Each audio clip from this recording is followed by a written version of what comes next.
के बीच में, दोनों जगह के बीच में यहां पर आयोजित की गई है गाड़ाक्षणी में। हमारे बीच में जिनका भी आपने संबोधन सुना, जम्मू कश्मीर से हमारे सांसद आदरणीय जुगल किशोर जी, जो वर्षों से हमारे परिचित हैं। हमारे बीच में भारतीय जनता पार्टी के हमारे प्रत्याशी बंजार विधानसभा क्षेत्र से और वर्तमान में विधायक नौजवान साथी हमारे सुरेंद्र शौरी जी,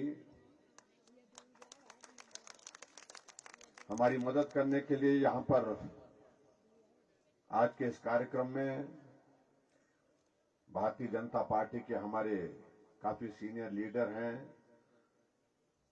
जो यहां विशेष तौर से आए हैं। पठानकोट से भाई स्वर्ण सिंह सलारिया जी,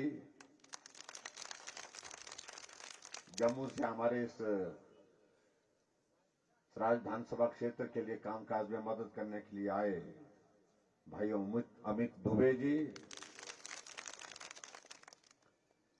हमारे बीच में जिनका आपने संबोधन सबसे पहले सुना, हमारे नौजवान साथी, हमारे वर्षों पुराने परिवार के सदस्य,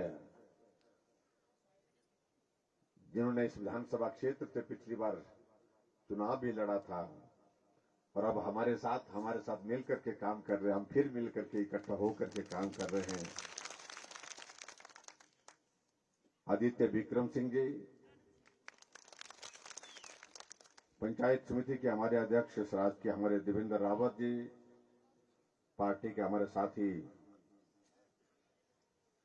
भीष्म ठाकुर जी जो महामंत्री हैं, जिला परिषद के सदस्य मीरा जी, ग्राम केंद्र के अध्यक्ष श्री दुर्गा सिंह जी, पार्टी के हमारे जिला के उपाध्यक्ष जोधवीर जी, पार्टी के हमारे प्रमुख कार्यकर्ता चंद्रावती जी, हेतराम ठाकुर जी,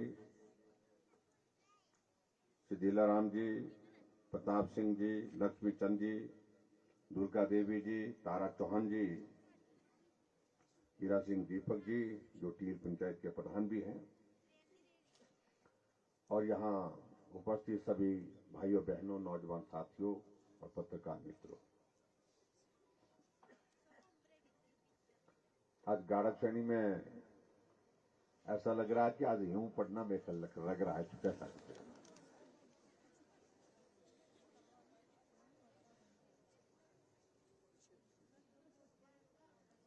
फिर थोड़ा हम चिंतित भी हैं। अगर यूं पढ़ू तो वोट के हिसाबे होने देखे कैसे होंगे भाई, मुश्किल हो जाएगा ना।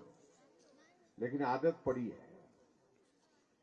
ये इलाका ऐसा भी है जहां हमने 3 फुट बर्फ में भी वोट मांगे हैं, घर घर जाकर के वोट मांगे हैं। जब हम इलेक्शन लड़ रहे थे, गत्तू पहुंचे तो बर्फ शुरू हो गई। रात को कांडी गांव में रुके हम, और कांडी गांव में रुकने के बाद सुबह पता चला कि बर्फ 3 फुट से ऊपर हो गई थी। लेकिन फिर भी उसके बावजूद वहां से चले, बगड़ा पहुंचे, बगड़ा से हम खावली पहुंचे, खावली से फिर उसके बाद ऊपर गांव से होकर के आखिरकार फिर दूसरे दिन हम बंजार पहुंचे और यहां बाहू से पैदल गए थे नीचे। बाहू एक जगह है हमारे, देखो, वहां से पैदल गाड़ाक्षण पहुंचे थे।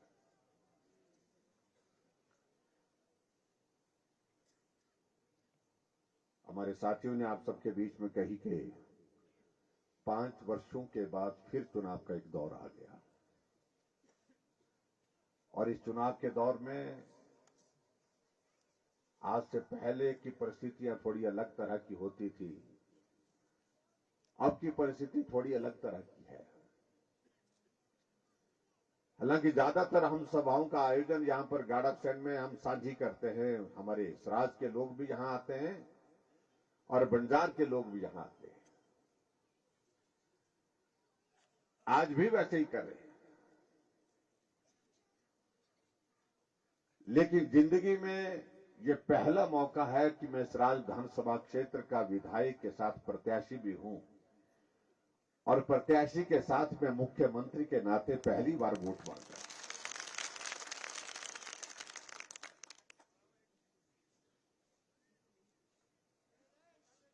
और जैसे मेरे साथियों ने भी बात कही कि अब की बार हमने हिमाचल प्रदेश में एक माहौल खड़ा किया है। जो वर्षों से हिमाचल प्रदेश में लोगों के जहन में एक बात बैठी हुई थी कि सरकार का मतलब 5 साल, क्योंकि 5 साल के बाद सरकार बदल जाती है। ये दिमाग में बैठी हुई बात थी। जब हमने पूरे देश में इस बात को देखा कि सरकार का मतलब 5 साल नहीं, सरकार का मतलब 30 साल भी होता है। गुजरात में 30 साल होने लगे भारतीय जनता पार्टी की सरकार।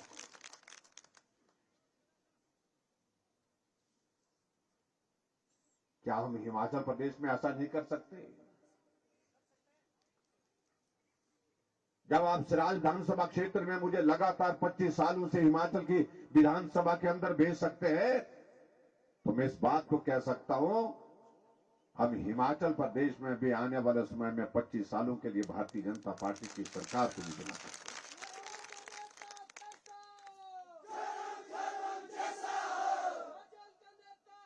प्रधानमंत्री नरेंद्र मोदी जी आए, सुंदरनगर में उन्होंने अपनी बात कही।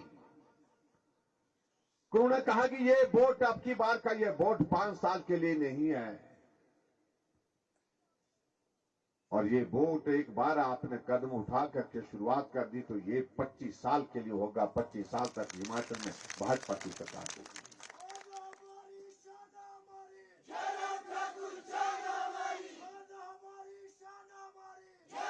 और दूसरी बात ये भी मैं कहना चाहता हूं कि आज हिमाचल की जरूरत है। नरेंद्र भाई मोदी जी दिल्ली में मजबूत होने चाहिए ना। उसके लिए क्या करना होगा?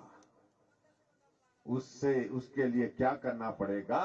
बंजार से शौरी जी को जिता करके भेजना पड़ेगा और सराज से जयराम को आपको जिता करके भेजना पड़ेगा, तब जा करके बनेगी सरकार ना।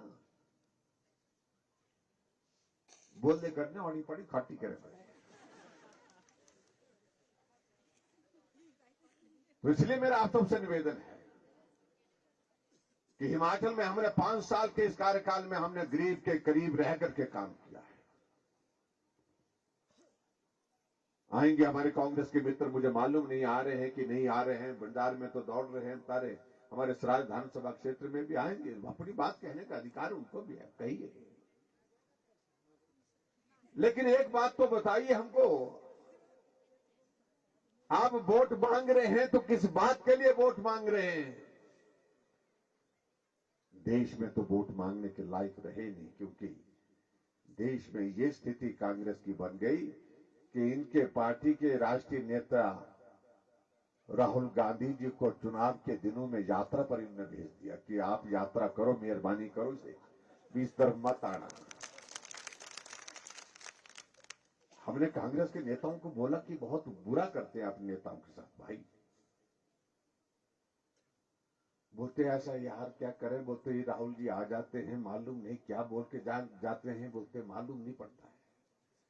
जब तक उनका भाषण खत्म नहीं होता बोलता हमारे तो दिल धड़कता रहता है, पता नहीं क्या बोल देना। अभी दिल्ली में रैली थी, कि इनकी महंगाई पर एक रैली थी। राहुल गांधी जी भाषण देने के लिए खड़े हुए और भाषण देने लगे, महंगाई इतनी बढ़ गई, आटा 40 रुपए लीटर हो गया बोलते हैं। बेचारे कांग्रेसी सिर पकड़ करके बैठे, बेचारे देश के प्रधानमंत्री बनने की सोच रहे हैं। आटा किलो के हिसाब से मिलता है कि लीटर के हिसाब से मिलता है, ये भी मालूम नहीं है। और शायद इसलिए उन्होंने कहा कि भाई आप यात्रा पर चले जाओ, हम पर मेहरबानी करो। भाई और बहनों, ये 5 साल आप सबके लिए समर्पित रहे। मैं यहां देख रहा था, हमारे शौरी भाई एक सांस में गिना रहे थे। बंजार विधानसभा क्षेत्र में हमने ये किया, बंजार विधानसभा क्षेत्र में हमने ये किया, लेकिन मुझे नहीं मालूम हमने क्या किया बंजार विधानसभा क्षेत्र में। लेकिन जो शौरी जी ने बोला हमने वो किया। जहां इन्होंने कहा कि ये होना चाहिए इस क्षेत्र के विकास के लिए, जो जहां किया जा सकता था वो हमने करने की कोशिश की है।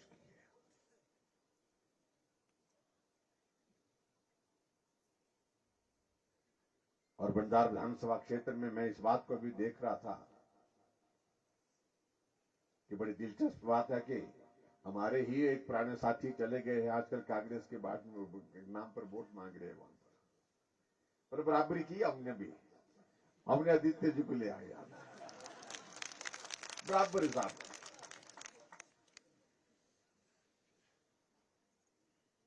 और उनके साथ युवा जुड़ा हुआ है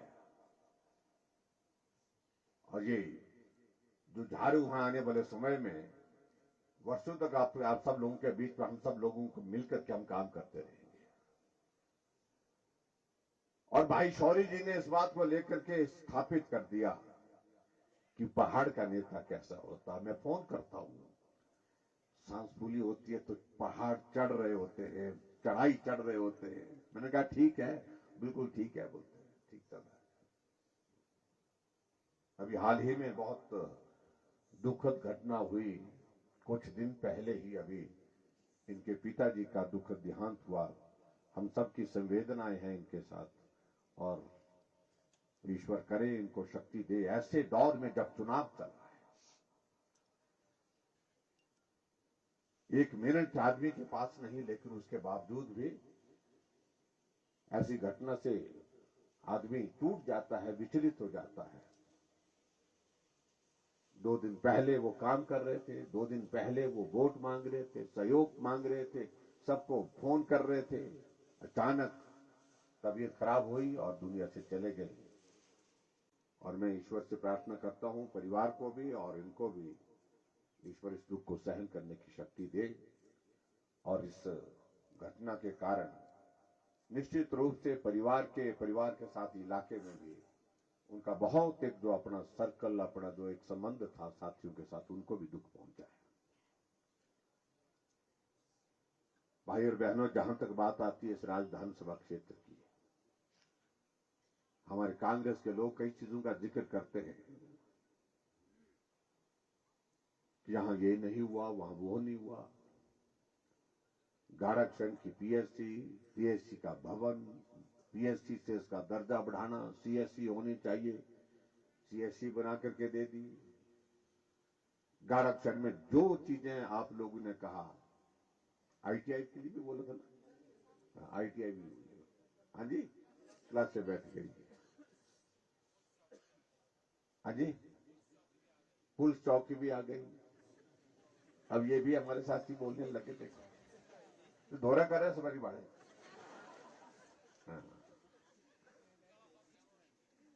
हाँ, क्या करना है।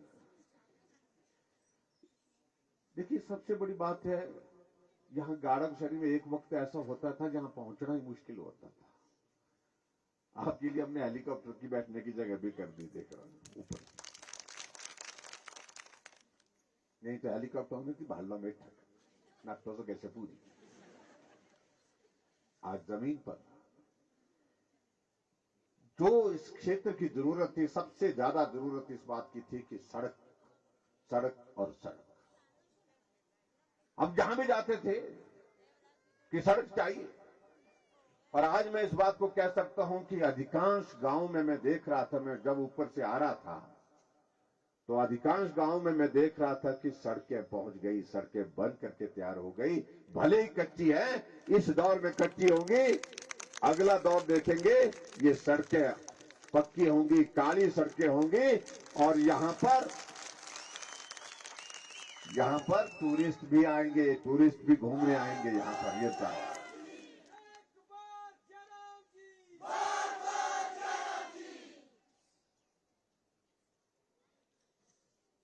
लेकिन हमारे लिए काम तो एक जगह है। काम से बढ़कर के सबसे बड़ी बात हमारे लिए है, हमारे लिए सम्मान और स्वाभिमान की बात है। हमारे स्वराज का स्वराज जी आज हिमाचल की राजनीति में आप लोगों ने एक मुकाम पर पहुंचाया, एक मंजिल पर पहुंचाया। उसके लिए मैं जीवन भर आप सबका एहसान चुकता नहीं कर सकता हूं। मैं कितने भी जन्म लो, लेकिन एहसान चुकता नहीं हो सकता।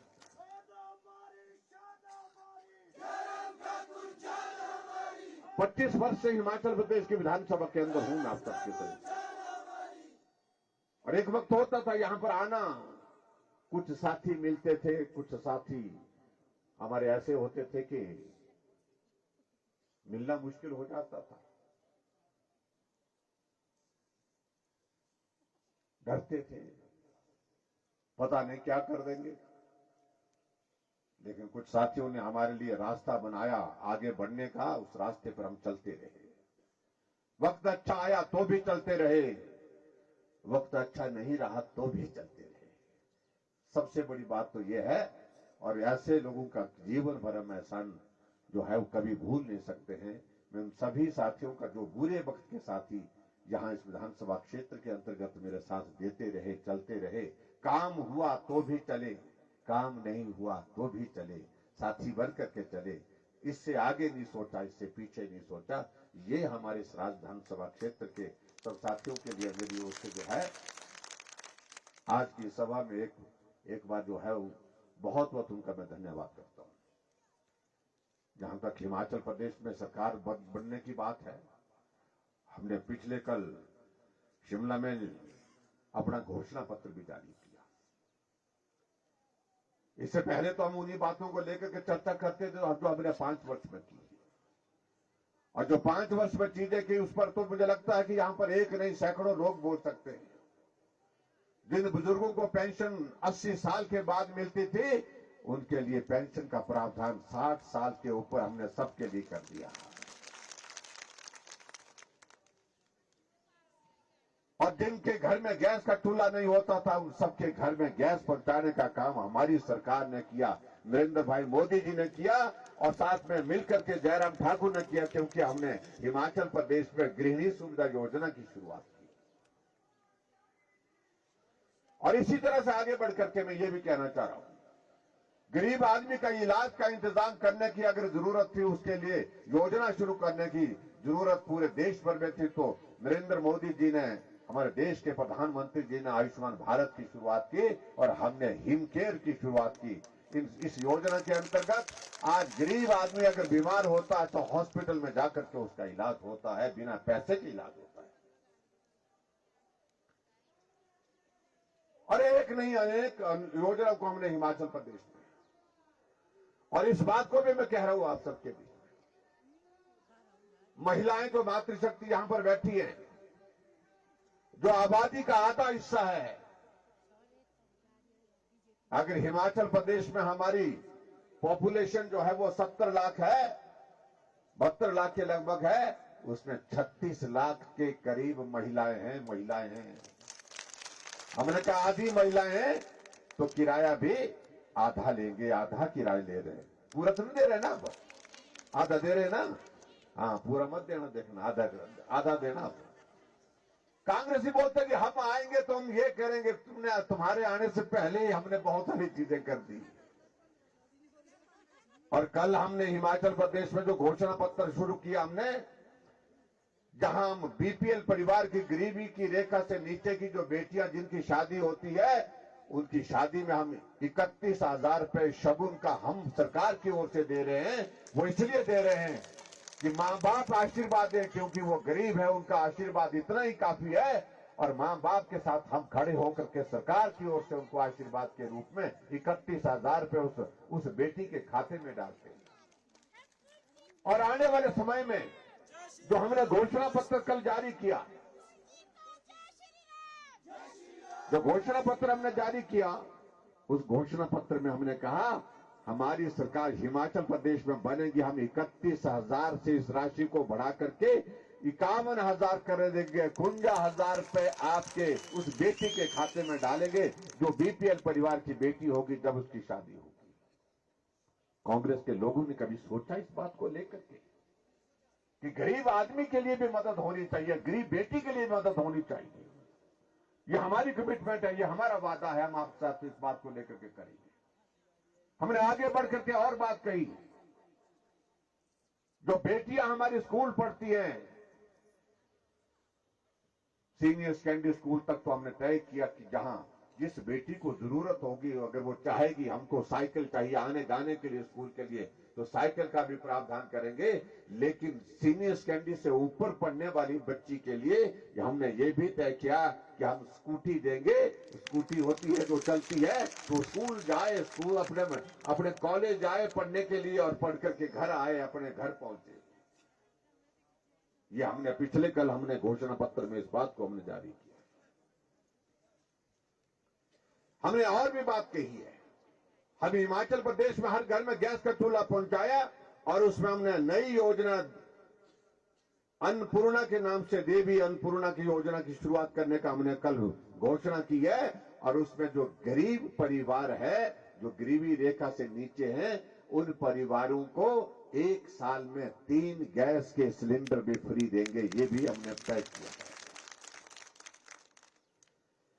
और उसके बाद आगे बढ़कर के हमने और चीज की, जो हमारे ऐसे गरीब परिवार हैं, जो हमारी महिलाएं जो गर्भवती होंगे, उनके लिए 25,000 रुपए राशि जो है उस महिला को देंगे, ताकि उस महिला को जो है अपने बच्चे की अच्छी तरह से देखभाल, अपनी सेहत का ख्याल रखने के लिए उसमें मदद हो सके। ये भी हमने आने वाले समय के लिए हमने तय किया कि इसमें भी हम सरकार की ओर से मदद करेंगे।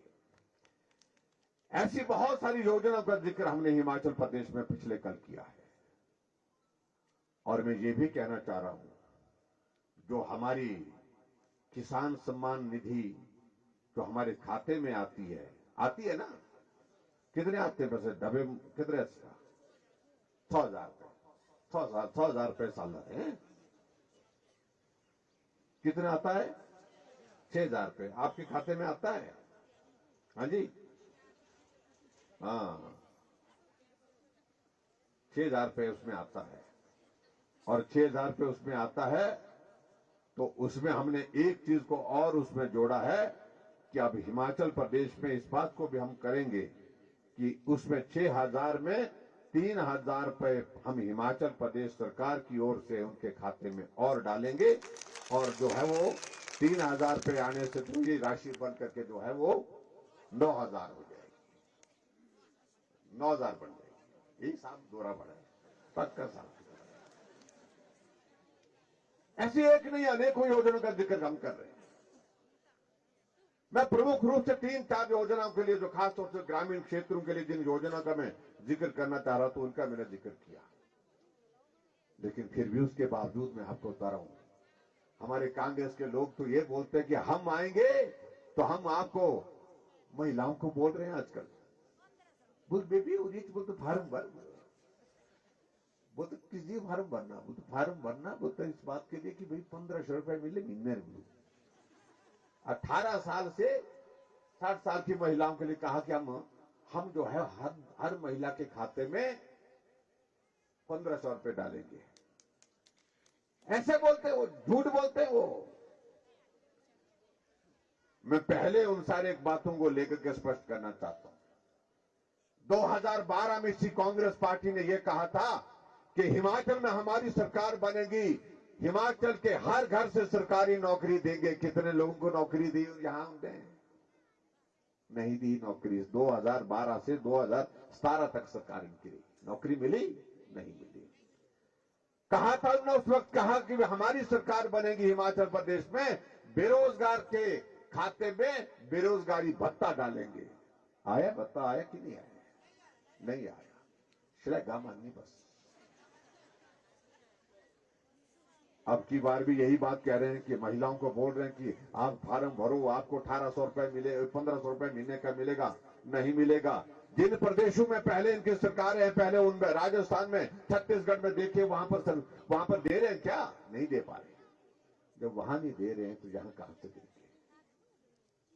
इसलिए मेरा आप सबसे यही निवेदन है, उनकी बातों पर जाने की आवश्यकता नहीं। हमने कहा हिमाचल प्रदेश में गरीब लोगों के लिए बिजली का बिल जो है 125 यूनिट तक जो बिजली खर्च करेगा उसको 0 बिल आएगा। यहां कितने लोगों को 0 बिल बिजली का बिल आ रहा है? हाथ खड़े कर, मैं लगा मैं पता नहीं आ रहा। हाँ, चौहान जी बोल रहे हैं नहीं आ रहा। कांग्रेस से मिला हमको, हमने कहा कांग्रेस से एक मिला। मैंने कहा, वो बोलने लगा कि हमने तो कोई फायदा नहीं लिया सरकार का। बोलता, मैंने कहा झूठ मत बोल, देवी देवता से डर, भगवान से डर। बोलते नहीं, कसम खड़े हाथ गिरते, खड़ी गुठी की चीज रहे। मैंने कहा कि भाई बात सुनो। मैं कहा सुने, मेरी गल सुनो बड़े। मैंने कहा एक बात बताओ, कि आपको वैक्सीन लगी? वो तो हाँ तो लगी, तो बाजी ढाबे लगी मैंने, वो तो बाजी ढाबे लगी। मैंने कहा वैक्सीन की एक डोज पर कम से कम 500 रुपए खर्च होता है, 3 डोजें लग गई आपको और 1500 रुपए जो है मोदी जी ने आप पर भी खर्च किए हैं। इस बात को भी सोचो थोड़ा सा। वो तो हाँ अरे वो तो है। मैंने कहा पानी का बिल आ रहा है? वो तो पानी का बिल पहले आता था अब नहीं आ रहा है। मैंने कहा अब क्यों नहीं आ रहा है? वो तो सबका नहीं आ रहा तो मेरा भी नहीं आ रहा बोलते हैं। मैंने कहा अपनी बात कर, सबकी बात नहीं। हमने तय किया कि गांव में रहने वाले लोगों का पानी का बिल हमने कहा कि ये नहीं लेंगे। पानी पिलाना पुण्य का कार्य है, इसलिए हमने तय किया कि हम पानी का कोई बिल नहीं लेंगे। और कोई बिल, किसी को बिल तो नहीं आया? नहीं आया ना। पहले कांग्रेस की सरकार में आता था ना, आता था, अब नहीं आता। इसलिए इस बात को मैं कह रहा हूं, एक एक चीज को लेकर के जवाब देना कांग्रेस वालों के लिए मुश्किल है। कांग्रेस के घर में भी बिजली के लट्टू जल रहे हैं, लेकिन किराया आ रहा है? नहीं आ रहा है। इसलिए मेरे कांग्रेस के मित्र भी अगर कहीं सुन रहे हैं तो उनको इस बात को जरूर आप लोगों ने सुनाना है। आप लोगों ने इस बात को उन तक जरूर पहुंचाना है। और बात क्या पहुंचानी है कि अगर बिजली का बिल तुमको नहीं आ रहा, पानी का बिल तुमको नहीं आ रहा है, महिलाओं का किराया आने जाने का आधा कर दिया, तो मेहरबानी करके अब की बार भारतीय जनता पार्टी की सरकार को बनाने के लिए आप आशीर्वाद दीजिए, अपना सहयोग दीजिए। और मुझे पूरा भरोसा है कि अब की बार जो हमने बात कही है, हमने कही अब की बार रिवाज बदलेंगे। और रिवाज बदलने की बात इस बार हमने इसलिए कही है, चुनाव में जीतने की बात तो सभी कहते हैं कि हम जीतेंगे हम जीतेंगे। हमने कहा कि अब की बार हम हिमाचल प्रदेश में रिवाज बदलेंगे। ये 5-5 साल वाला रिवाज जो है चला हुआ, इसको बंद करेंगे और भाजपा की सरकार हिमाचल प्रदेश में फिर से बनेगी। और मोदी जी ने इस बात को लेकर के कहा, आदरणीय प्रधानमंत्री जी ने सुंदरनगर अपनी सभा में कहा कि हिमाचल के लिए मेरे दिमाग में बहुत सारी चीजें हैं जो मैं अभी करना चाहता हूं। बहुत सारी चीजें 5 वर्ष में हमने कर दी, लेकिन आने वाले समय में और सारी चीजें जो करने की हैं वो हम करना चाहते हैं। और इसलिए मेरा आप सबसे निवेदन है कि हिमाचल प्रदेश में भारतीय जनता पार्टी की सरकार फिर से सत्ता में आनी चाहिए, ताकि जो चीजें मेरे दिल में हैं, दिमाग में हैं, उन चीजों को मैं पूरा कर सकूं। ये उनने बात कही है। इसलिए भाई और बहनों, मालूम नहीं उनके दिमाग में क्या क्या है। अभी मैं आप सबके बीच में लंबी बात नहीं कहूंगा, मौसम भी खराब हो रहा है। मेरा आप सबसे निवेदन है, हम सराज के लोग चाहे यहां सराज विधानसभा क्षेत्र के अंतर्गत रह रहे हैं, चाहे सराज के लोग हमारे बंजार विधानसभा क्षेत्र के अंतर्गत रह रहे हैं, हम सब लोगों ने एक मुद्दे को लेकर के, हमारा सराज का आदमी आज हिमाचल प्रदेश की राजनीति में शिखर पर पहुंचा है।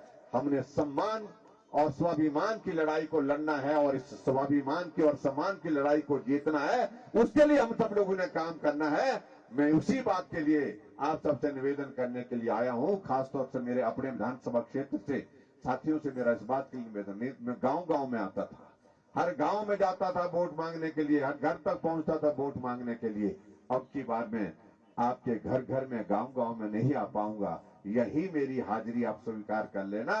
गांव-गांव, घर-घर में ये काम आप करेंगे। जयराम ठाकुर बनकर के आप लोग गांव-गांव में जाएंगे, आप लोग वहां पर इस काम को पूरा करेंगे।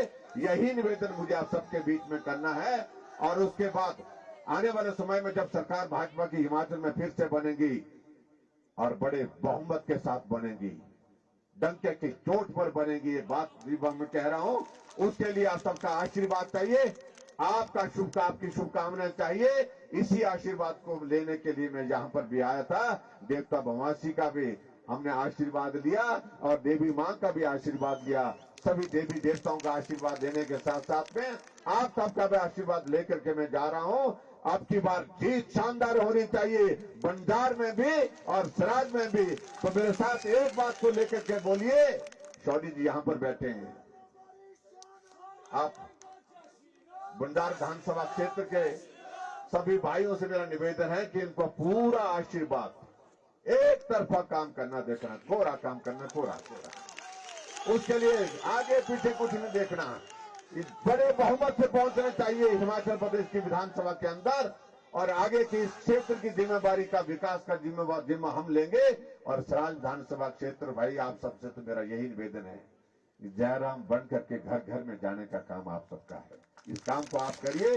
इतनी बात कहते हुए आप सबका आशीर्वाद लेकर के, शुभकामनाएं लेकर के हमको निकलना है अगले कार्यक्रम के लिए। बहुत बहुत धन्यवाद। भारत माता की, भारत माता की, भारत माता की। धन्यवाद, नमस्कार।